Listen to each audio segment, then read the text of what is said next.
हवा और बारिश के साथ बिजली चमक रही हो और डरावनी आवाजें भी आना शुरू हो जाएं तो घर के अफराद चुपचाप किसी कोने में दबक कर बैठ जाते हैं। बच्चे तो खौफ के मारे ऐसे खामोश हो जाते हैं जैसे दोबारा कभी एक लफ्ज भी मुंह से नहीं निकालेंगे। उन्हें यूं महसूस होता है जैसे आसपास जिन भूत घूम रहे हैं जो किसी को किसी वक्त भी उठाकर जमीन पर पटक देंगे। जी हाँ, देही इलाकों और जंगल के करीब घरों में ऐसे वाकयात रोजाना पेश आते हैं, मगर इससे मिलते जुलते हालात ऐसी जगहों पर भी पेश आने लगे हैं जहां हर वक्त रोशनी ही रोशनी हो, इंसानों की आमदोरफ्त से गलियां और मोहल्ले आबाद हों और वहां पर किसी डरावनी या अंधे की मखलूक का तस्वुर भी ना हो तो यकीनन किसी बड़े जुर्म का ही ख्याल किया जा सकता है या किसी ऐसे वाक़े की उम्मीद की जा सकती है जिसमें किसी बेबस इंसान पर तशद्दुद जारी हो और दर और दीवार से उसकी चीखें टकरा कर पूरे माहौल को खौफजदा कर रही है। जी हाँ, जराइम पेशा अफराद भी किसी खौफनाक अंधे की मखलूक से कम नहीं होते और ना ही उनका वजूद दूसरों के लिए जिन भूत या चुड़ैलों से कम खतरनाक होता है। आपके आसपास भी अगर ऐसे अफराद मौजूद हैं तो अपने आप को उनसे बचा कर रखें।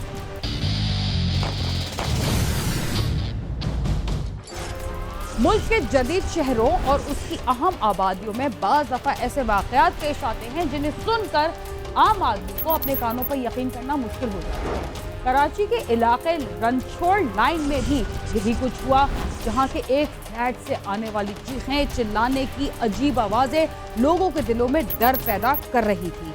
जो दिन गुजरते गए इन आवाज़ों में कमी के बजाय इजाफा होता चला गया। आखिर ये पुरस्कार आवाज़ें कहाँ से आ रही थी और उनके पीछे कौन सी दास्तान पोशीदा थी, ये सुनकर आप जितने हैरान होंगे आपको उन आवाज़ों की हकीकत जानकर उतना ही दुख भी होगा। आइए चलते हैं कराची के उस फ्लैट की जानिब जहां से पुरस्कार आवाज़ें आ रही हैं।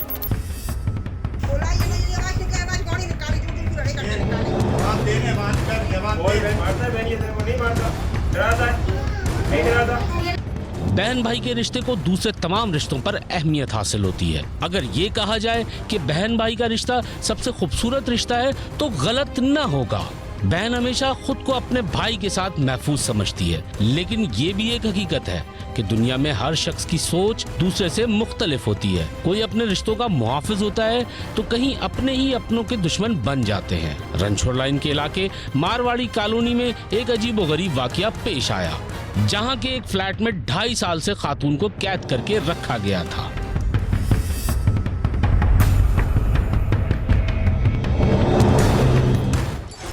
पुरस्कार आवाज़ें पूरे मोहल्ले और इस फ्लैट के साथ रहने वाले पड़ोसियों के लिए जब परेशानी का बायस बनी तो उन्होंने जबरदस्ती अंदर जाने की कोशिश की ताकि इस रात से पर्दा उठाया जा सके। इकबाल की मौजूदगी और उसकी बीमार बहन को देखकर लोग दंग रह गए। देखते हैं खातून की इस हालत का जिम्मेदार कौन था, इकबाल कौन था और उसकी बहन के साथ क्या मसला। रनछोड़ लाइन मारवाड़ी कॉलोनी के एक फ्लैट में 2.5 साल पहले इकबाल नामी शख्स अपनी बहन के हमरा किराए पर रहने के लिए आया, लेकिन जूं वक्त गुजरा फ्लैट के अंदर से चीखों पुकार की आवाजें आने लगी। इस पड़ोस के लोगों ने जब इसकी वजह मालूम करना चाहिए तो इकबाल ने खातिर ख्वाह जवाब नहीं दिया, जिस पर पड़ोसियों ने इकबाल पर नजर रखना शुरू कर दी। इकबाल नामी शख्स अपने घर में भी मशकूक अंदाज में ही आता जाता था। एक रोज जब इसके घर से ज्यादा चीखों पुकार की आवाजें आई तो मालिक मकान की बेटियां और इलाके के चंद नौजवान इसके घर पहुंचे और जबरदस्ती दरवाजा खुलवाकर फ्लैट में दाखिल हो गए और मददगार 15 पर भी वाकये की इत्तला दे दी गई। पुलिस ने मौके पर पहुंचकर इकबाल को अपनी हिरासत में ले लिया और शाहीन नामी खातून को अस्पताल मुंतकिल कर दिया गया। इस सिलसिले में पुलिस का कहना था कि मुलजिम इकबाल के फ्लैट पर जिस वक्त इलाका मकीन पहुंचे इस वक्त भी वो दरवाजा नहीं खोल रहा था, जिस पर इलाका मकीन जबरदस्ती घर में दाखिल हुए और उन्होंने देखा कि शाहीन की हालत गैर थी। एक कमरा है और बहुत ही इसमें ज़्यादा गंदगी फैलाई हुई थी और ना उसमें लाइट थी, ना पानी था, ना कुछ था। जब उसको यहाँ एम्बुलेंस में लेकर आए तो उसको हमने एक जूस दिया तो बच्ची ने पहले तो नहीं लिया, ना बोल रही थी, मगर वो आधे घंटे बाद वो जूस पिया।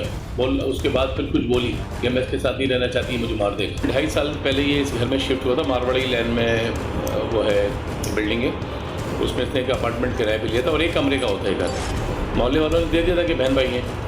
तो इसकी बहन थी शाहीन, उसकी तकरीबन उम्र थी 36 साल। उसको ला के इसने रखा था और 2.5 साल से मोहल्ले वालों ने बताया कि इसकी बहन को हमने देखा नहीं था, वो घर के अंदर थी। कभी कभार चीखने की आवाज़ आती थी।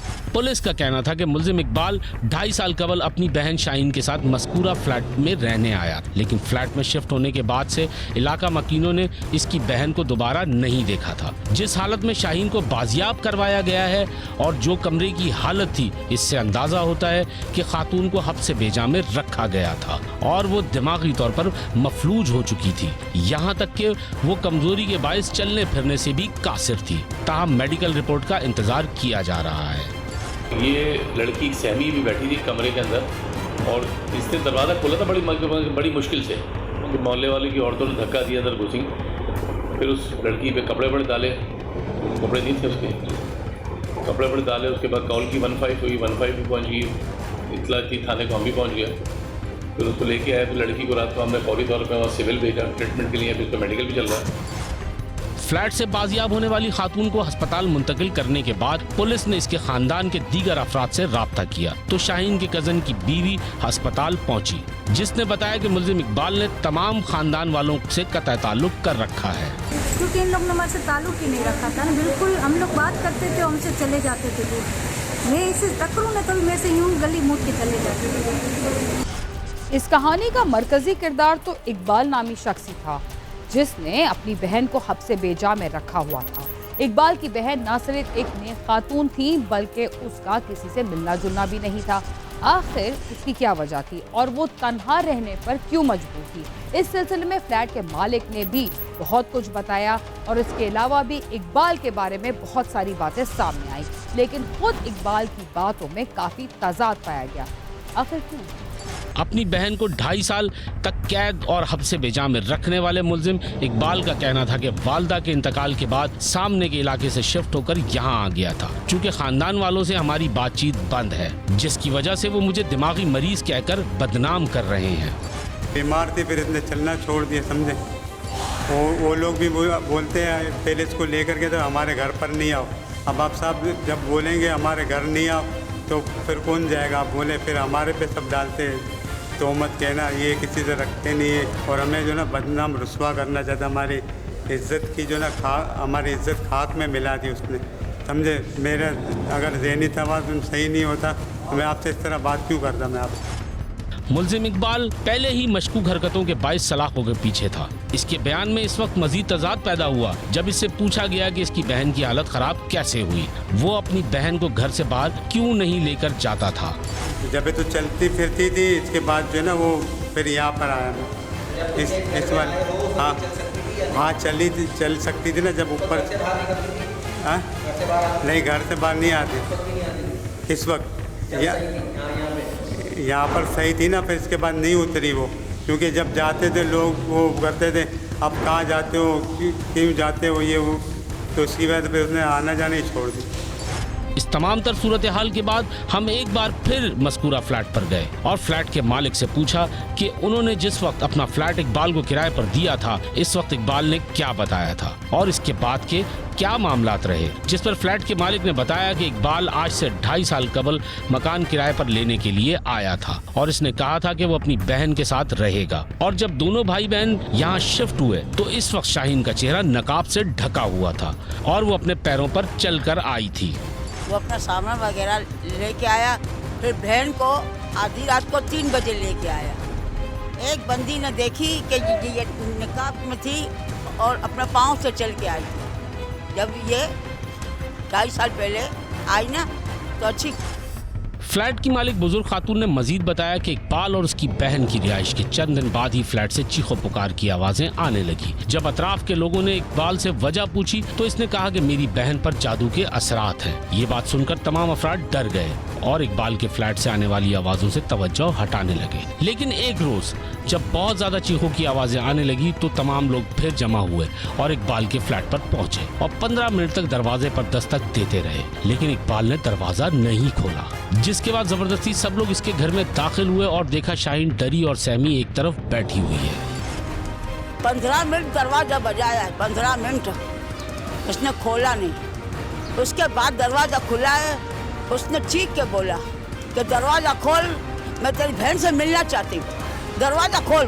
तो इसने दरवाजा खोला, आधा दरवाजा खोला। ये एकदम बैठी हुई थी। मारवाड़ी कम्युनिटी के इलाकाई रहनुमा ने मजीद बताया शाहीन बाशरई और नेक खातून थी। इतने अरसे से कभी उसका चेहरा किसी ने नहीं देखा। 2.5 साल के दौरान कई बार इकबाल से पूछा कि वो अपनी बहन को कहीं लेकर क्यों नहीं जाता था। इसने कहा शाहीन खुद नहीं जाती, जबकि इकबाल पुराने इलाके में अपनी बहन को लेकर मज़ारात पर घूमता फिरता नजर आता था।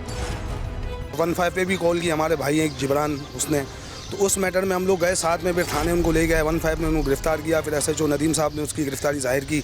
यहाँ पे ले गया है, लेडीज़ को जवाब ही नहीं दे रही थी, बिल्कुल सुकड़ी हुई थी वो।